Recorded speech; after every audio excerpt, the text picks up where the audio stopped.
Good evening, everyone. So this evening we are, well, I'm delighted anyway. I hope you all will be delighted that we've been joined by Niamh McGowan-Coleman. Niamh is Associate Professor of History in UL, and she is currently working on a book about Catholic architecture in Ireland from the 1780s to the 1830s. And she's with us this evening to give us a talk on Catholic churches and chapels before and after Emancipation. So I can't wait for this. Okay. Thanks, everyone. Thanks very much for coming out on yet another yellow rain warning. It's lovely to have a crowd. And thanks very much to Stephanie and the gang here for the invitation. I should say my book, unfortunately for me, really is going up to 1930, so I'm really trying to cover a lot of material. I've tried to bring in as many kind of Tipperary examples as I could for today. Thankfully, there are absolutely brilliant examples of everything I need to talk about in Tipperary, as no doubt you know. I will go through the material, and I have no doubt that you will be able to tell me things that I don't know at the end, because that in particular is always the case with local history talks and coming to local history communities.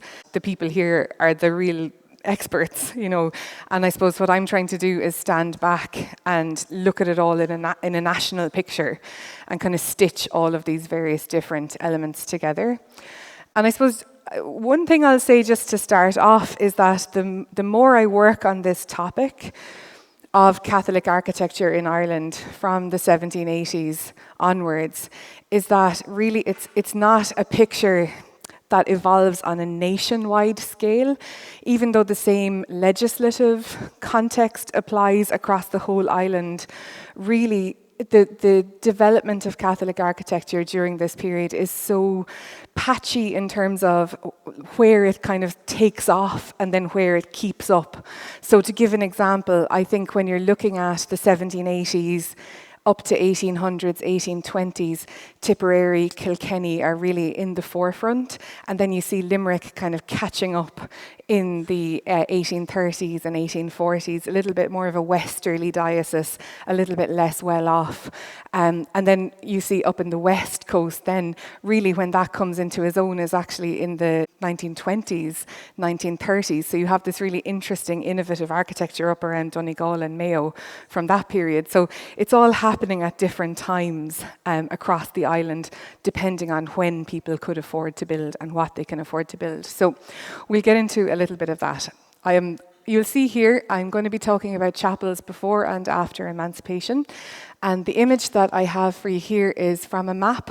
You can see it's just the county of Tipperary, and no doubt you'll see some places that you recognise: Boherlahan, Holy Cross, Moycarkey, Cashel, Golden, Tipperary.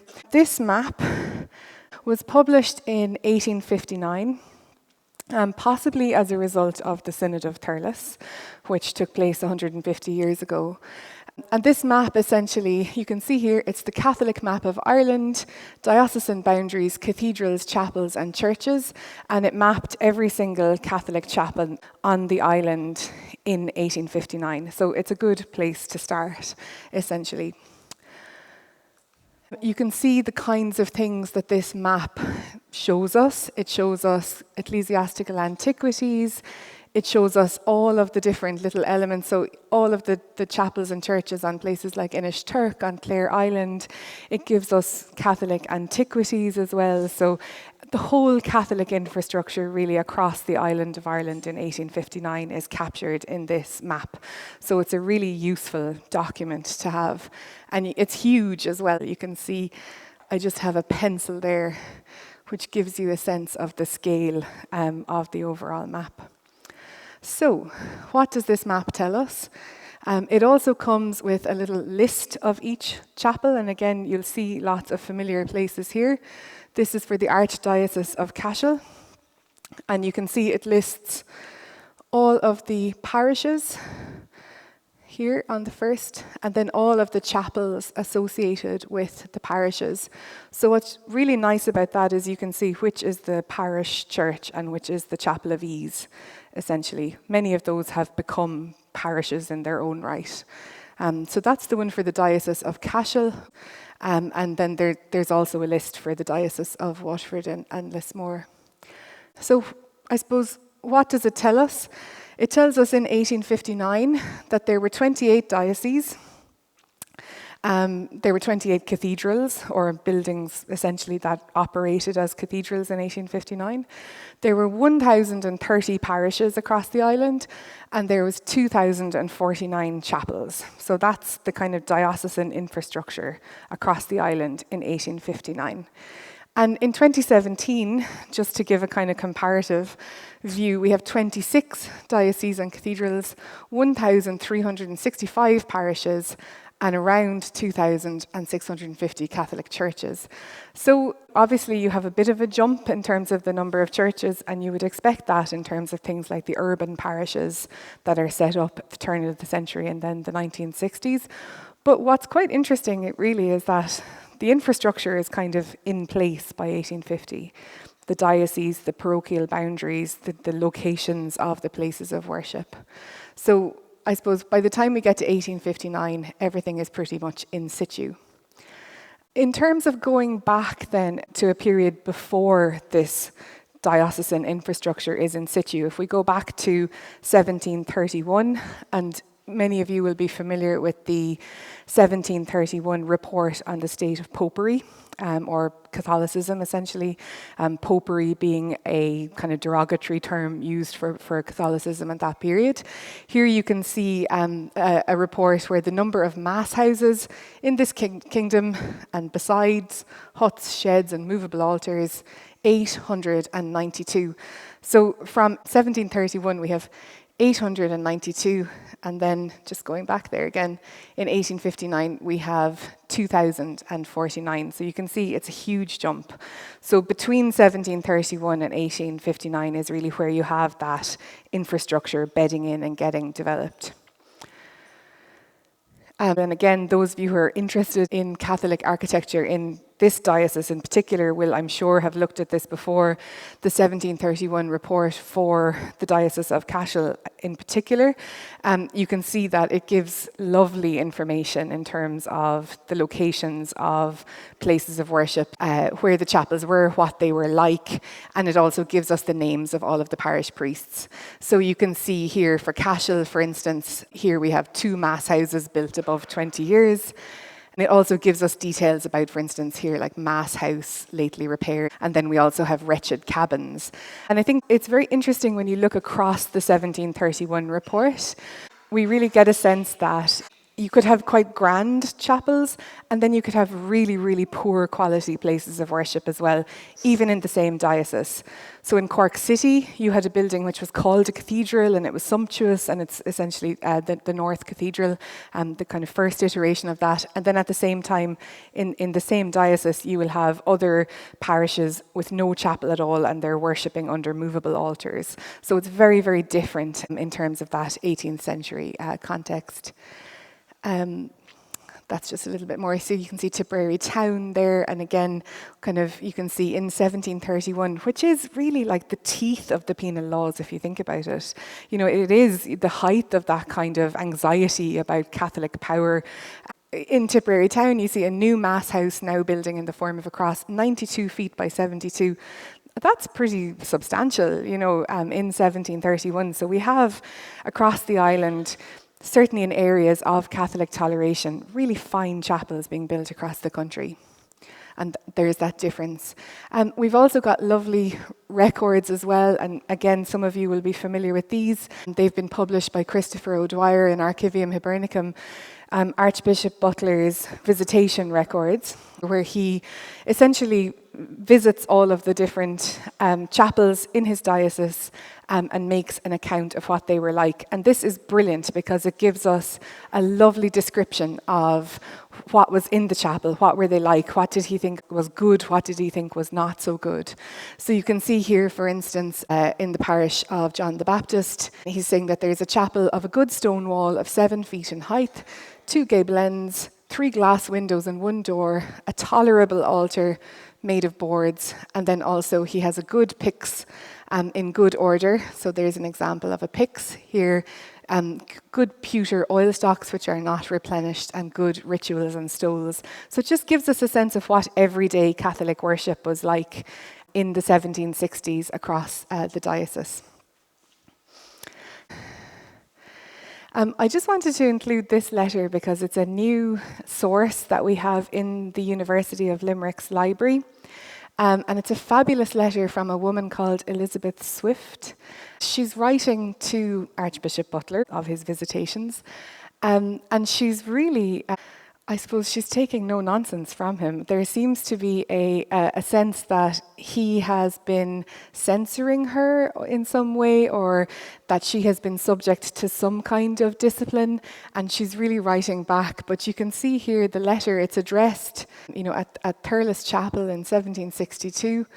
And she's saying to all and every clergyman in care of souls within the Diocese of Cashel and Emly, she accuses them of ill treatment, and she threatens to make them dance and gallop in such a manner that the Munster lass in her prime would not catch you till you pass the post at Mitchelstown. So I think there's a whole story there that needs to be unpacked. But that letter now, if anyone wants to see it, is in the University of Limerick's library and archives, which is free to anyone who wants to come in and explore that. Okay, so that's 1731, the 1760s. We get a sense of a modest Catholic infrastructure. We get a sense of some modest chapels. We get a sense of some grander chapels, like the chapel in Tipperary town. The next kind of great source that we have for looking at the infrastructure as a whole is this report here, published in 1835. And this is the first report of the Commissioners of Public Instruction. And this usefully gives us a really detailed list of the numbers of Catholics in each diocese, the number of Catholics in each parish, the number of Protestants in each parish, the number of people in other denominations. So again, it just allows us to get a kind of an overarching view. Now, these are very small, but if you want to have a look at them, it's all available for free on the Virtual Treasury of Ireland website. But you can see here, again, it gives you the list of all of the names of the parish priests for the Diocese of Cashel and Emly. And then I have them here as well for Waterford and Lismore. All of the curates. And that's really interesting to see how many curates they have actually in terms of just managing the diocese. And then all of the chapels, again, that you can see there. So I suppose it just allows us to see the pattern of development over time really nicely, particularly for Cashel and Emly. So let's say in 1731, we can see that there were 40 mass houses. By 1835, you have 87. And then by 1859, you have 83. So you have this big jump in this period, and then it stays pretty stable after that. Killaloe then as well, you have 53. You have 111 in 1837, and you have 120 in 1859. So it gives us a sense of that establishment, the Catholic infrastructure really bedding into itself. And this, I suppose, makes sense when we think about essentially the parochial infrastructure really needing to be rebuilt in that period of the 18th century, deciding on where those parochial boundaries were going to be, deciding on where a new parish chapel was going to be, deciding, what land was going to be available, how many households were going to be allocated to each parish priest, because each parish priest depended on those households for their income. So really, this is the period where everything kind of settles into place. And I think what's also really interesting is because that 1731 report tells us how many were considered old in 1731 and how many were new around that time, we also get a sense that, well, we can see here in Cashel and Emly, there was 27 of them were old and 13 of them had been kind of built since around 1714. And in Killaloe, 43 of them were old and 20 of them were new built.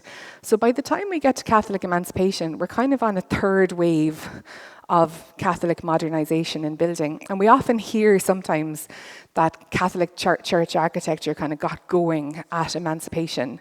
That's something that often gets said, but really there had been so much building prior to that, that by the time we get to Catholic Emancipation in 1829, we're often looking at the third iteration of a building or the second iteration of a building, sometimes on the same site, and sometimes you have the chapel moved to a new site as well if it's more convenient. So I suppose that's just giving a bit of an overview in terms of that longer tail of what's happening across the diocese and how that parochial infrastructure is getting set in place. More figures here, and I'm moving on from all this now shortly, but just in case anyone wants to check any of the other dioceses, you can. So you can see here just across the diocese for 1834, the 1835 report, most of them are pretty stable, but a couple of them are quite different. So in Tuam, for instance, between 1835 and 1859, you have a real fall off, and that's possibly the impact of the famine and depopulation. And it's also possibly due to modernization. So you do have bishops deciding to consolidate parishes as well, instead of having lots of small chapels of ease. So sometimes it's modernization, and sometimes it's population change as well. Okay. So what did the chapels look like, which is what I'm really interested in, and probably what you're really interested in as well. But I think it is useful to kind of get a sense of, I suppose, how that parochial infrastructure is starting to develop itself. We can all take our parishes for granted in a way. We assume that they're there. We kind of think they've always been there. But what's quite interesting when we're looking at that 18th century period is how those are being defined almost and organized in that period. Between the 1750s and the 1790s, we see Catholic architecture very much kind of growing in confidence in certain areas, particularly in urban areas. This is a lovely map of Waterford City. There's the Protestant cathedral there, Christchurch Cathedral, which will be known to many of you. That's St. Patrick's Church there on Jenkins Lane, if people know that, called the New Chapel. And here's the Great Chapel, which is Waterford Cathedral. It's still on that site. But what's quite interesting here is you can see it's hidden behind this block of housing. And the only way you can get to it is really up this little lane or up this little lane. So it's really tucked away kind of behind the main line of the street. So that's kind of what we're looking at in and around the middle of the 18th century, even for the grander buildings. They're grand. We can see that they're called the Great Chapel and the New Chapel, but they're still kind of hidden away, essentially. This is the interior of St. Patrick's and Jenkins Lane in Waterford, for any of you who know it. It's a beautiful example of a mid-18th century Catholic chapel. Again, quite restrained, quiet on the outside in terms of its architecture, but on the interior, really quite beautiful with these lovely galleries up on pillars, beautiful painted altarpiece, and some lovely plasterwork as well there. By the late 18th century, of course, we start to see the penal laws being repealed, or if not repealed, they're being replaced with new laws. When I say they're kind of half repealed and half replaced, in many ways the penal laws themselves, as they were brought in at the end of the 17th century and the beginning of the 18th century, they were brought in bits and pieces. And when they were being replaced, new laws were kind of put in place that didn't necessarily address all of those little bits and pieces. So it's quite a complicated process. It's slow, it's piecemeal, and what it leads to is a lot of legal confusion. And one thing that's quite interesting to look at when we look at this late 18th century, where you start to see lots and lots of new freedoms being given to Catholics around this period. So many of the restrictions that Catholics had been living under were swept away by this period of Catholic relief brought through by the Irish Parliament by the end of the 18th century. And was chapel building legalized is a question that always comes up. When does it become legal, actually kind of technically legal to build a Catholic chapel? And from what I can understand, having gone through the penal laws and the new legislation with some of my legal humanities colleagues, is that it was never actually illegal to build a Catholic chapel. But there were lots of different kinds of restrictions on what you could do. And the first, you had to register them. You were supposed to register a place of worship. The priest had to be registered. But as long as you were registered and you weren't a member of a religious order, you could pretty much carry on. The first explicit restriction on Catholic architecture is actually introduced, from what I can see, at the end of the 18th century. And this is introduced as part of the 1782 Relief Act, where it says that any popish ecclesiastic who officiated in a church or chapel with a steeple or a bell would be made exempt from the relief measures of that act. So essentially that meant that if you were a Catholic priest and you officiated in a church or a chapel that had a bell or a steeple, you wouldn't get the benefit of this. You would be subject to all of the restrictions that had been in place before. And this led to mass confusion, no pun intended, on the part of the hierarchy. We see letters between bishops in this period.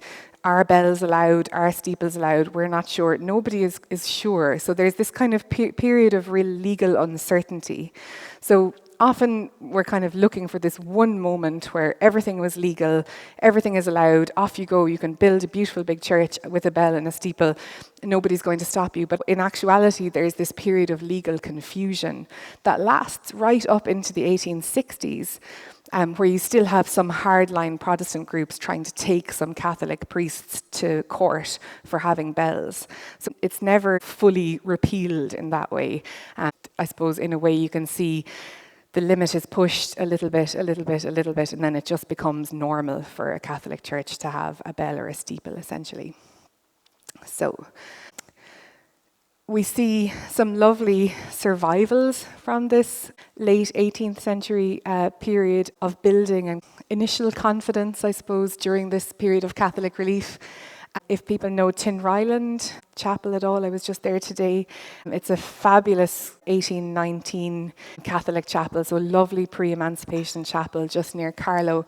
And what they've done is they actually kept the little holy water stoups from the previous chapel and they inserted them in the porches. So you can hopefully see here, pray for the benefactors of this house, so of this chapel or this mass house, both living and dead, 1787.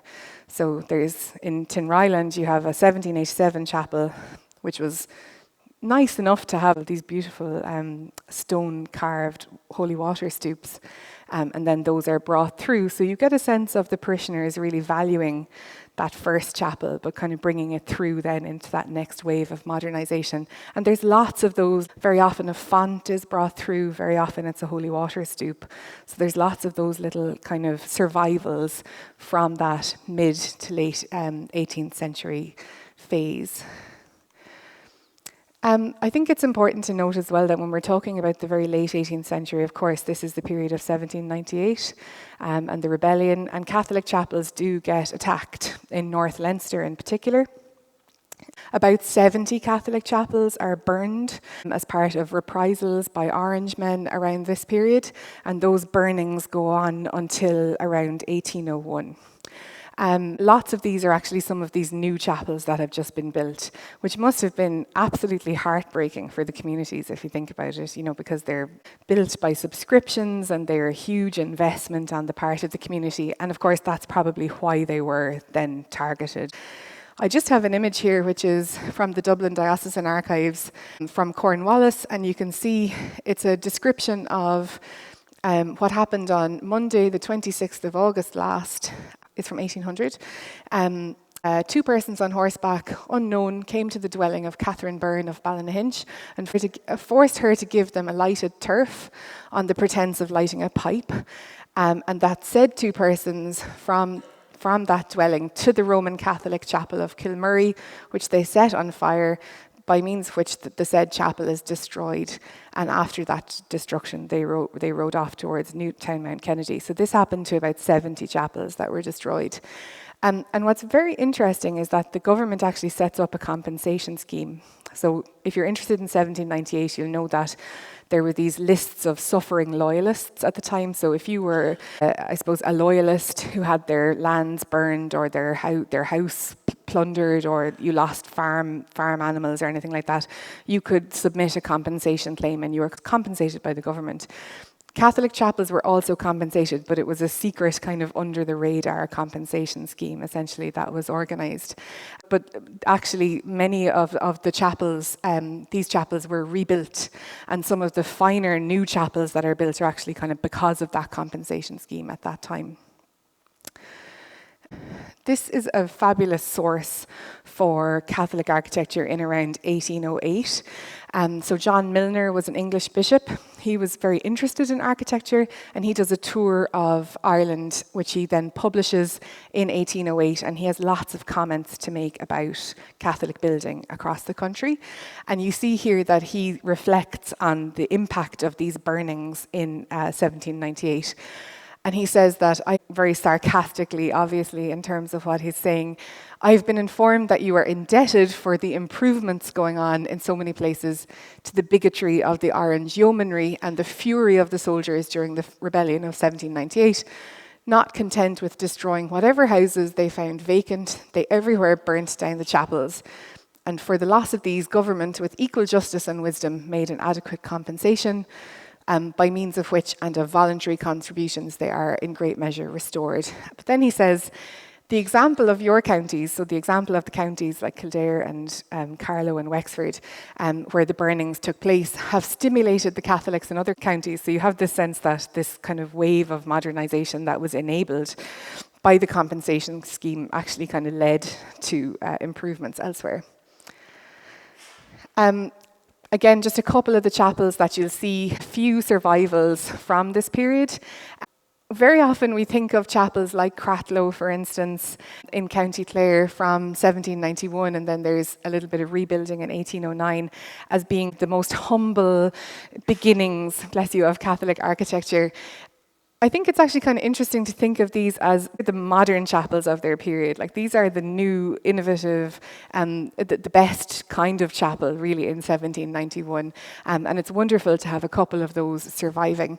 You'll just see the little plaque there in 1791. You get a great sense of the great pride that people had in these buildings because of the little plaques that they include, and I have a couple of those, of examples of those. I suppose I'm really interested in this period, the turn of the century, the turn of the 19th century, because I think it's kind of a forgotten period of Catholic architecture in a way. It's a first wave of building with a bit of confidence, with a bit more financial means as well.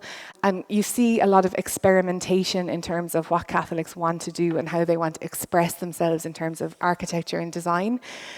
Most of these chapels, unfortunately, have been knocked and replaced either by big Gothic revival churches at the second half of the 19th century or with more modern churches maybe in the 1970s. But the ones that we do have, I think, are very precious, and they have a lot to tell us about Catholics before Catholic emancipation, essentially. Here's another little survival. This is a holy water font there with 1799 on it, and that's in the porch of the North Cathedral in Cork. And just, I suppose, some of these buildings from this period have moved in different ways. Some of them have been knocked. This one is actually a really interesting one. This is what had been Cavan Cathedral, essentially. So that's Cavan Cathedral. That was moved stone by stone when this was being built in the late 1930s. So some of them survived, but they've just gone somewhere else, which is kind of interesting. And some of them you could be walking past or indeed sitting in having a pizza and you wouldn't even realize it. So this is actually Dough Brothers Pizza. Apparently it's one of the finest pizzerias in Ireland. And you can see from the queue out the door. And it's actually the original Catholic Cathedral of Galway, which of course was moved then over here in the late 1950s. So sometimes these early 19th century Catholic buildings are kind of hiding in plain sight. Many times they've been turned into parish halls, or they've been turned into Catholic primary schools, but they're kind of dotted around. Here's John Milner again, and a Tipperary audience will enjoy this because he says, this is the full title of his book. He wasn't one for a snappy short title, but he described a series of new and elegant chapels, either built or in the act of building. And he has Moon, essentially, Castledermot, Tullow, Carlow, and then he has Thurles, Cashel, Cahir and Carrick-on-Suir. He's saying these are some of the best Catholic chapels that he sees around Ireland in 1808.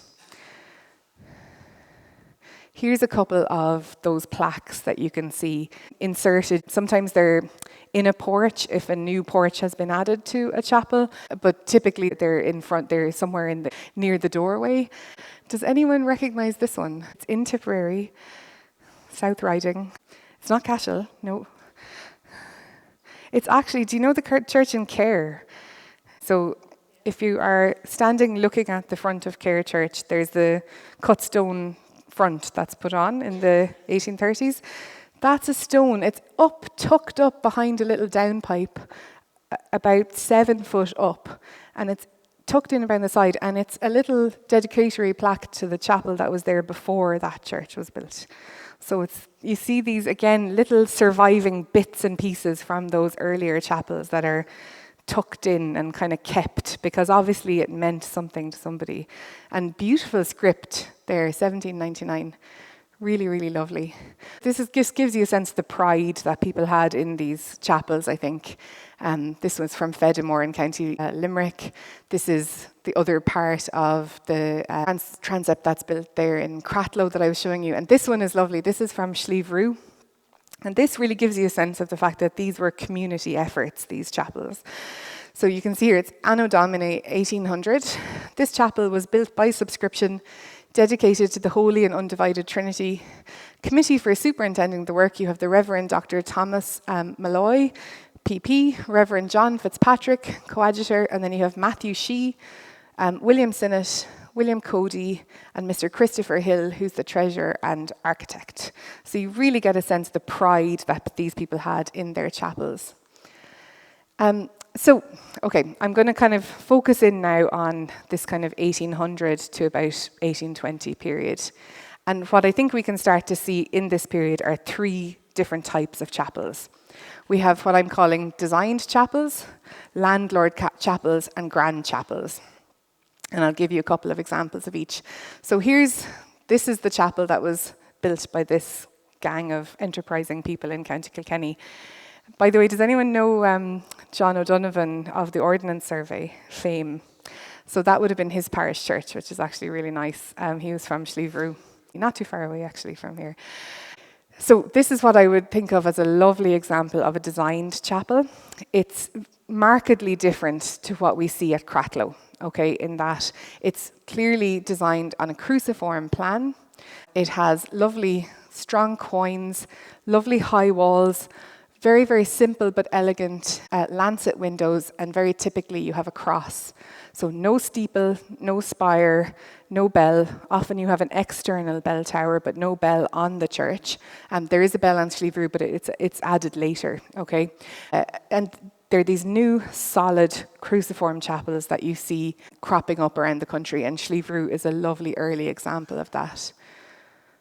And just to show you the difference in plan from the Ordnance Survey, there's Cratloe, and you can see originally with that 1791, just long, simple building, and then you have that 1806 little transept added on. But here at Slieve, it's designed, it's built as a cross from the outset. It has its own grounds and graveyard. It's quite pulled in from the road, but lovely solid gate posts. So you have the whole ensemble of that designed chapel there in situ at Slieve. And in the interior of the 2 buildings as well, now the roofing system has changed quite a bit here, but again you can see the galleries on either side, you can see the main aisle up here and the side aisles there, or the transepts rather, with the galleries over them, whereas at Cratloe you have that kind of much simpler long building with the altar on the long axis, so quite different. Here's an example of one of the types of ornament that you get, so a ball and cross. That survives in Clara. If any of you know the old Catholic chapel in Clara, there's a big Gothic revival church which was built in the late 19th century. The original parish chapel is now in use as a community centre. You can't push your luck to the extent that you're going to have a steeple. You can't push your luck to the extent that you're going to have a bell or a tower, but you will have a ball and cross. This kind of evolves then, and by around the late 1820s, this is a nice early example here at Ballyuskill, just in County Laois. You see a little bell tower starting to be integrated there. So you see that kind of development from something like Slieve into something which just has that little bit more of a vertical emphasis at Ballyuskill. So getting a little bit more confident as the years go on. And again, this is because there's no legal clarity. Everyone is pushing it a little bit more, seeing how much you can get away with. This is Modeligo, which is a nice example locally as well. Again, it can seem very simple and humble to us now when we kind of compare it to some of the grand Gothic revival churches, but actually this is another lovely example of that initial designed chapel form, and you can see again those lovely little lancet windows, very, very nice cruciform shape that we can see here. And here we have the external bell tower as well, and lots of these chapels have external bell towers. This is the second type, and this is the landlord chapel. I kind of call this a landlord chapel because landlords actually gave the site for most of these chapels, most of the designed chapels that you would see in places like Slieve or places like that, or Modeligo. Why I'm calling these another type is because here you see probably the landlord getting involved in deciding who the architect was going to be. So we have a lovely example, which unfortunately was demolished in Kells in County Meath, where you have Francis Johnston being brought in to design a Catholic chapel in around 1795. Now, that's wild when you think about it, because he is the most glamorous architect in Ireland at that point. He's designed the GPO, he's designing the Dublin Castle Chapel Royal, he's designing St. George's Church on Hardwick Place. He's extremely glamorous, and he's being brought in to design a Catholic chapel in Kells town. So where you see that little bit of extra architectural investment being brought in, and usually it's because you have a landlord who's interested in the overall look of his town, he's interested in keeping up a kind of sense of architectural quality, and he's also interested in creating a good sense of toleration, that he is a good landlord with good relationships across his Catholic parishioners as well as his Protestant parishioners. So a lovely example of that here is in Slane, and this does survive, in County Meath as well, where again it's quite a bit grander than something like Slieve, right? Where you have some lovely cut stone detailing. This originally had a little battlemented parapet as well, if you can imagine a little battlement that was taken down probably for health and safety reasons. Lots and lots of cut stone. And we can see that it was originally called the Mount Charles Chapel. And the Mount Charles would have laid the foundation stone as well. So that gives us a sense of that kind of close relationship between those. Apparently this, again, we have the external bell tower here at Slane. And then the third type of chapel that we can see are the grand chapels. And they were called grand chapels at the time. This is the original, again, will be familiar to some of you, the original layout of John the Baptist Chapel at Cashel, which was an incredibly fabulous, I mean, it's fabulous now, but it was really, really amazing then, being built in the 1790s. And you can see it's with these beautiful classical galleries, this absolutely gorgeous wooden reredos or altar surround, really, really lovely painted altarpiece as well, which would have been quite typical at the time, and lovely detailing on the ceiling as well. And lovely stone flag floor, which survives in a couple of chapels, but not in many. So most of that has been changed. I suppose you've lots of different styles being used by architects and builders in this period, and I always think it's worth mentioning that there's no guidelines in any of the canon laws about what style you should build your church in. The only canonical guidelines essentially that are there are that you should consult a good architect, which is good practice. Ideally, you should have no windows at eye level, because windows at eye level will distract you. So you should have the windows up above eye level, essentially. You should also not have a window behind the altar. So you have lots of kind of adherence to that. You don't really get windows being added in at the east until the 1850s onwards, where that kind of starts to become fashionable. Until then, you usually have something like a painted altarpiece. So it's kind of interesting to see those, the way those are kind of brought in. You can see what I always think is really interesting when we look at the Ordnance Survey map here is that there's the new Roman Catholic Church at Cashel, and there's the Church of Ireland Cathedral, and it's bigger. So you can see this is a real statement of authority, right? This is really kind of making a statement there. Just a couple of other altarpieces. So again, lots of these get taken away in the 1850s onwards, when it becomes much more fashionable to bring in a big carved altarpiece, and often to put in a big lancet window at the east end of the church. But we have a couple of these that are still in place. So in Inishtig and in Athy, you can see that image of that altarpiece there. So possibly these painted altarpieces are in parochial houses around the country, if anyone knows of them. Some of them are actually brought in from Rome, from Portugal. Some of them are actually brought in from the churches that are being, I suppose, desecrated and stripped of their belongings during the French Revolution. So you've kind of got a market for those altarpieces coming into Ireland there. So they're very interesting, and there's a couple of really interesting ones still in chapels around the country. Cashel, as it got changed, and you can see altarpieces gone. You have your lights in here. You have a new roofing system that's lifted up. You have new flooring, but your lovely classical galleries are still in place. The other type we see as well of these grand chapels are great chapels. And great chapels are essentially what cathedrals were called.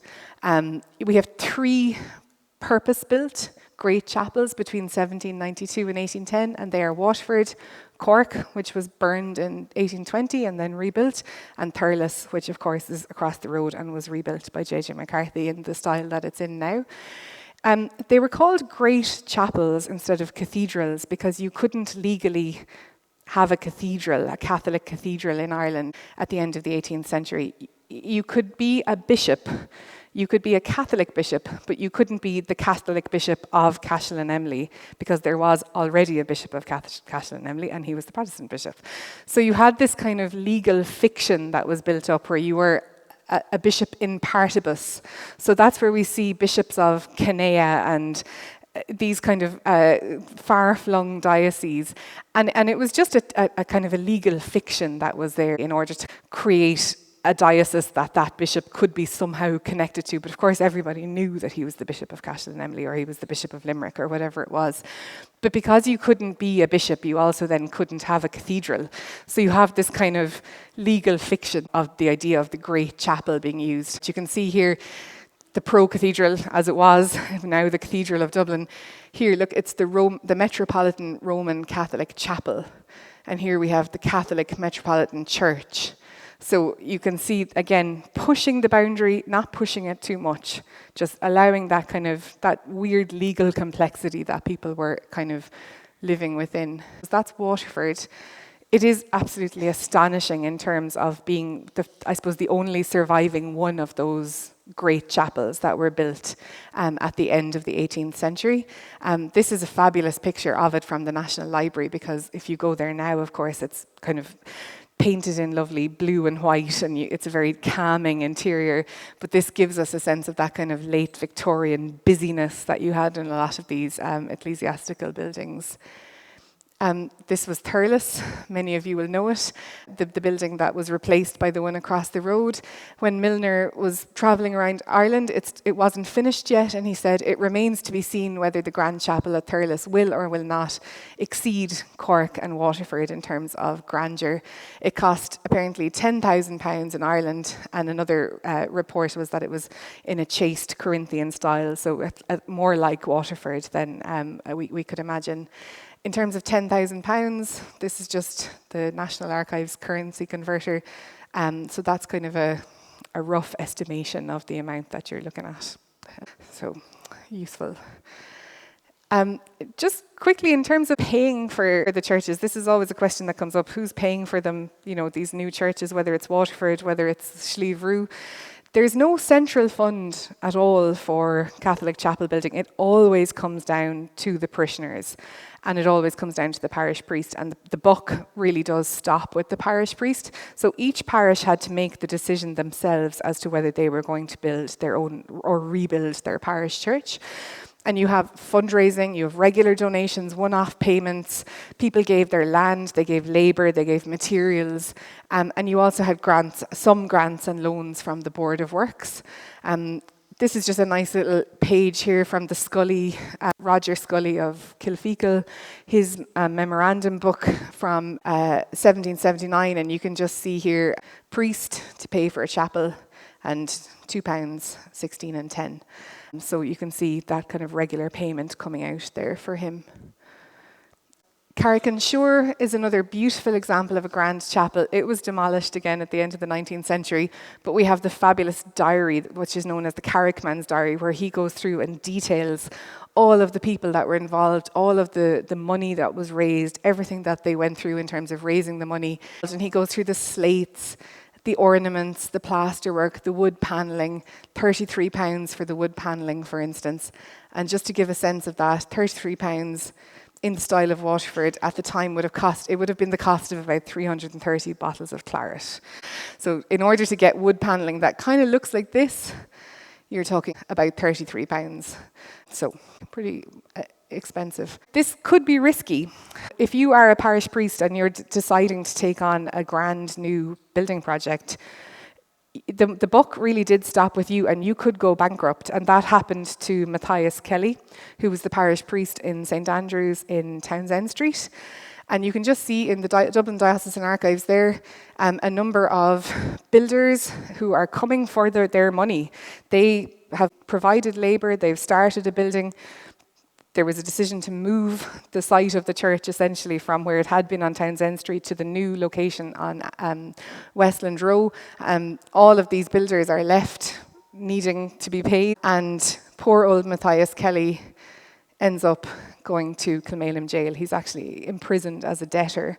And what's really unfortunate for Matthias Kelly is that he, at the same time, was actually the chaplain of Kilmainham jail, and he ends up in it, as in prison as a debtor. And you can see him here writing to his Archbishop Daniel Murray, saying, that he really finds being chaplain of Kilmainham jail really tough because it's a perpetual influx of the most depraved of all parts of Ireland. And sure, later on that year, he was among them, which was unfortunate for him. So it could be really risky. There was no bishop who was going to come and bail you out, essentially, because they just couldn't take on that financial risk. It had to be the parishioners and the parish priests themselves. So I suppose when we look at something like Ballyuskill, or we look at something like Slievru or Medeligo, I think we have to see them as real investments on the parts of their communities. And I think they're really worthwhile buildings as kind of documents of the society of the time and the efforts that their parishioners made. I suppose what we see then, just to finish up, moving on from these kind of very tentative, quite simple chapels that we see, we start to see then all of this lovely experimentation. Worth mentioning as well that, as well as building all of these chapels, paying for their own parish priests, the Catholic parishioners were also paying tithes, and they were also paying for the Catholic rent, so O'Connell's rent. And you can see in some of the papers as well, these kind of clash. So you can see here in Ballyvourney, in the paper they said that the erection of a spacious chapel in Ballyvourney retards the collection of the rent.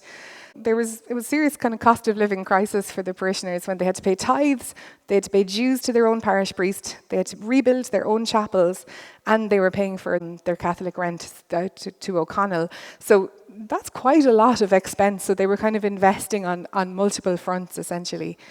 But we start to see then much more glamorous buildings. And this is where we start to see again, I suppose, becoming that bit more confident, deciding to push the boundary that little bit more, starting to add more pinnacles, feathered, you'll see that there. And, is it a spire? Ballyraggett, again, nobody's quite pushing it into a spire and a steeple yet. So it's still, you've got lots of pinnacles being added, lots of really gorgeous floriated crosses. Callan is a lovely example again. We've got Freshford, Castle Comer by William Dean Butler. Roscrea is an absolutely fabulous building. And again, no steeple, no spire, no bell, but lots of pinnacles, lots of kind of vertical expression. Does anyone know where the bell in Roscrea is? It's across the way. It's in the old friary tower, essentially. But anyway, we leave it at that. I'm not sure, I think the first post-Reformation Catholic spire in Ireland is in Birr in 1816. I'm pretty sure. I haven't seen an earlier one than that. But until then, you have them adding pinnacles, you have them adding, lots and lots of decoration, but nobody really pushes it into a spire until then. And you don't really have the spires integrated into the design really until the kind of 1850s. So I suppose just to finish up, I think when we look at some of these kind of buildings that we can so easily pass by because they're small, because they're a little bit more humble, I think we can focus a lot on the beautiful Gothic revival buildings of the second half of the century. I think that these are really worthy of our time because they're very important. I think they really show a community beginning to, I suppose, express themselves architecturally, make their own statement in terms of who they are, create that infrastructure in a new way. And for that, I think they're very interesting. And so thank you very much. Thank you, Niamh. That was absolutely fascinating.